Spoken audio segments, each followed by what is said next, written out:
ఓం మహాగణాధిపతయే నమః. ఓం గురుభ్యో నమః. ఓం శ్రీమాత్రే నమః. అరుణాం కరుణాతరంగితాక్షీం ధృతపాశాంకుశపుష్పబాణచాపాం అనిమాదిభిరావృతాం మయూకైః అహమిత్యేవ విభావయే భవానీం. శ్రీమాత్రే నమః.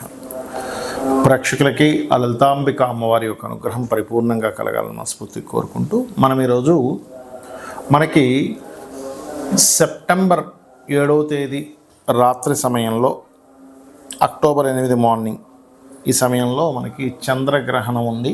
దాని తర్వాత 15 రోజులకి సూర్యగ్రహణం కూడా వస్తుంది. ఫస్ట్ మనం చంద్రగ్రహణం గురించి, అలాగే ఏ రాసుల వారికి అద్భుతంగా ఉండబోతుంది, ఎవరు కించిత్ జాగ్రత్తగా ఏ విషయాల్లో జాగ్రత్తగా ఉండాలి, మరియు అదేవిధంగా ఎటువంటి దానములు ఇవ్వాలి, ఏ మంత్రం గనక ఏ లగ్నం వారు లేదా ఏ రాశి వారు చేసుకుంటే ఈ గ్రహణం వచ్చే వరకు చేసుకుని గ్రహణం రోజు చేసుకుంటే అది పునశ్చరణ అవుతుంది. అంటే ఇన్ని రోజులు ఏదైతే మంత్రం చేశారో దాని తర్వాత ఆ ఒక్కరోజు చేసింది ఇన్ని రోజులు చేసిన ఫలితం వస్తుంది, పునశ్చరణ అంటారు.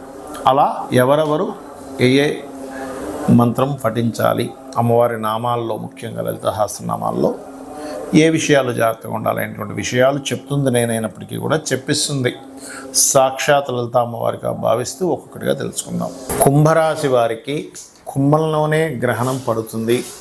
దాని తర్వాత ఒక 15 రోజుల తర్వాత సూర్యగ్రహణం సప్తమంలో పడుతుంది. కాబట్టి ముఖ్యంగా మీరు ఆరోగ్య విషయంలో చాలా జాగ్రత్తగా ఉండాలి. హెల్త్ విషయంలో, రుణం ఇవ్వడం విషయంలో, రుణం తీసుకునే విషయంలో ఒక్కోసారి ఏదో రుణం వస్తుందని తీసుకుంటాం, తీరా చూస్తే మనం కట్టాల్సిన దానికంటే డబుల్ త్రిబుల్ కట్టించుకుంటారు. ఏమనంటే ఆ ఛార్జెస్ అని ఈ ఛార్జెస్ అని, లేకపోతే నువ్వు ఇన్ని రోజులు లేట్ చేసావు కాబట్టి చక్ర వడ్డీ అని వేస్తూ ఉంటారు. లేదా మీరెవరికైనా ధనం ఇచ్చినా ఈ గ్రహణ ప్రభావం దాని మీద పనిచేస్తూ ఉంటుంది. కాబట్టి గ్రహణం రోజు నుంచి 41 రోజుల పాటు నేను చెప్పిన జాగ్రత్తలు తీసుకోండి. లేదంటే ముందుగానే ఇప్పటికే మేము రుణ సంబంధమైన విషయంలో చాలా ఇబ్బంది పడుతున్నాము అనుకునేటువంటి వారు మీరు చేయవలసింది ఏమిటి అంటే, ముఖ్యంగా మీరు ఓం అపర్ణాయై నమః అనే మంత్రం చేయండి. దుర్గా అష్టోత్తరం చేసుకోండి. ఇంట్లో వీలైతే దుర్గా చండీ హోమాలు చేసుకోండి, చాలా ఉత్తమం అది. ఇక అదేవిధంగా మరొక విషయం ఏంటంటే, మీకు రాశిలో చంద్రగ్రహణం జరుగుతూ సప్తమ స్థానంలో సూర్యగ్రహణం జరగనుంది. కాబట్టి ఎట్టి పరిస్థితుల్లో, ఎందుకంటే గ్రహణం జరగడం వేరు, ఆ గ్రహణం సమయంలో ఉన్నటువంటి గ్రహస్థితికి మీకుండేటువంటి మీ పర్సనల్ చార్ట్లో, ఒకవేళ ఉదాహరణకి మీ పర్సనల్ చార్ట్లో కూడా సప్తమ స్థానాన్ని నెగేట్ చేసేటువంటి మహాదశలు, అంటే 6వ అధిపతి మహాదశ కానీ, లేకపోతే 12వ అధిపతి మహాదశలు కానీ, 9వ అధిపతి మహాదశలు కానీ, ఇట్లా కొన్ని ఉంటాయి. అలాంటి మహాదశలు ఏదైనా మీకు జరుగుతున్నాయి అన్నప్పుడు మాత్రం ఖచ్చితంగా 2వ అధిపతి మహాదశలైనా జరుగుతున్నప్పుడు ఈ వివాహ సంబంధించిన విషయంలో మరింత జాగ్రత్తగా ఉండాలి. గుర్తుపెట్టుకోండి. ఏది ఈ కుంభం వారు ఉంటూ వీలైనంత మట్టుకు చంద్ర సూర్య గ్రహణాలు, అంటే చంద్రగ్రహణం నుంచి ఒక 2 నెలల పాటు వాటి జోలికి వెళ్ళకపోవడం, పార్ట్నర్షిప్స్ జోలికి వెళ్ళకపోవడం చాలా చాలా చాలా ఉత్తమం. వీలైనంత మట్టుకు మీరు విష్ణు సహస్రనామాలు వినడం, ఓం దుమ్ దుర్గాయ నమః అనే నామస్మరణ చేయడం గ్రహణ సమయంలో కూడా చేసినట్లయితే మీ మీద ఎటువంటి ప్రభావము ఉండదు. గ్రహణం అసలు ఏ సమయంలో ప్రారంభం అవుతుంది అని చెప్పి చూసుకున్నట్లయితే, ప్రారంభము అంటే పట్టు స్నానము, విడుపు స్నానము, ఇలాగా వీటి యొక్క టైమింగ్స్ అవి చూసుకున్నట్లయితే 7 సెప్టెంబర్ ఆదివారం పడిందండి. ఆ రోజు 8:58 ఇది ప్రారంభం అవుతుంది.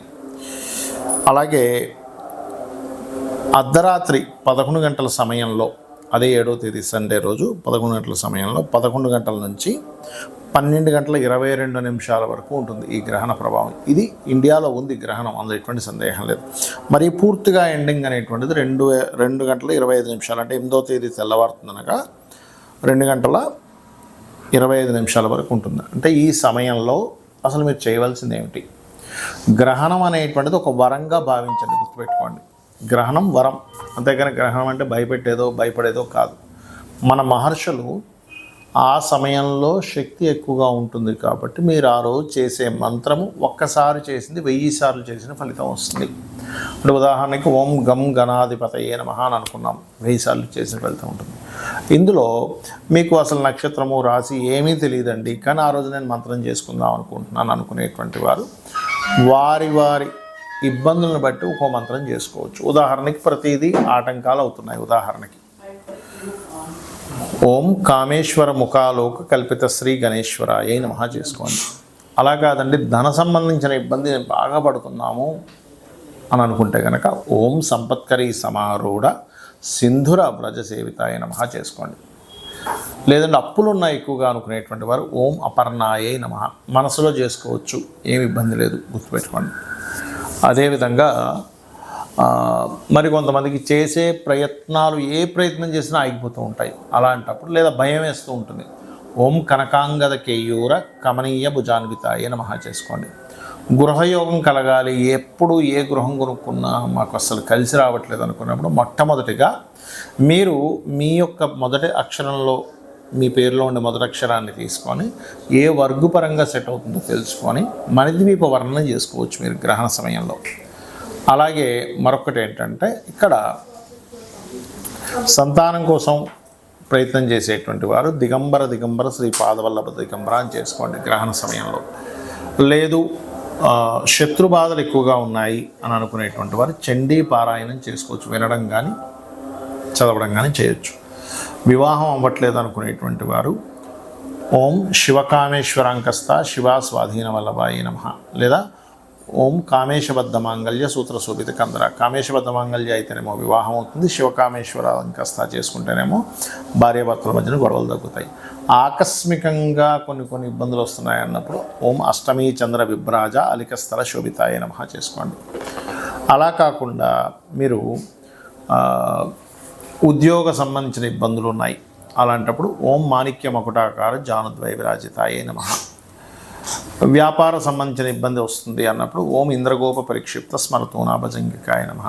విదేశాలకు వెళ్ళాలి, ఫస్ట్ మీ జాతకంలో యోగం ఉందో లేదో చూసుకొని 2 times అంటే ఆ గ్రహణ సమయంలో హనుమాన్ చాలీసా చేయండి, సంకల్పం చెప్పుకోండి, ఖచ్చితంగా పని తీరుతుంది. ఇక్కడ అమావాస్యలు కూడా వస్తుంటాయి ఒక్కోసారి. అమావాస్యలకి ఎవరికైనా సరే అంటే ఈ గ్రహణం రోజు చేయడం వల్ల ఏమవుతుందంటే, ఈ మంత్రాన్ని మొదటి నుంచి మొదలుపెట్టి అంటే ఇప్పటి నుంచే మొదలుపెట్టి గ్రహణ సమయం వరకు చేస్తే ఎన్ని వేలైతే అవుతుందో మీరు మరలా గ్రహణం రోజు చేసిన ఇంతకాలం చేసిన ఫలితం వస్తుంది. అమావాస్యలు ఎవరికైనా బాగా ఇబ్బందులు ఉన్నాయన్నప్పుడు అమావాస్యలు వచ్చినప్పుడు పితృతర్పణాలు స్వయంపాకం ఇవ్వడం చేస్తుండాలి. పౌర్ణమి వచ్చినప్పుడు అన్నదానాలు చేయడము, లలితా సహస్రనామాల యొక్క శ్రవణం కానీ పఠనం కానీ చేసినట్లయితే మీకు అన్ని విధాల బాగుంటుంది, గుర్తుపెట్టుకోండి.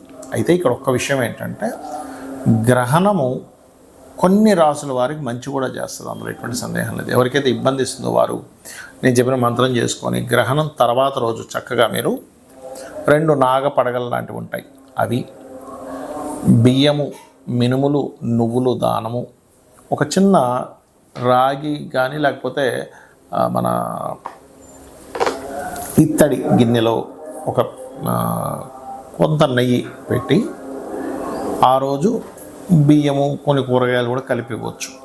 మీరు ఎవరికైతే పురోహితుడికి నెక్స్ట్ డే తర్వాత రోజు ఇస్తారో అది మీకు ఉపశమనాన్ని ఇస్తుంది. అయితే గ్రహణం తర్వాత 40 రోజుల పాటు నేను చెప్పినటువంటి విషయాల్లో జాగ్రత్త వహించండి, అన్ని విధాలా బాగుంటుంది. అమ్మవారి యొక్క అనుగ్రహం కూడా లభిస్తుంది. శ్రీమాత్రే నమః.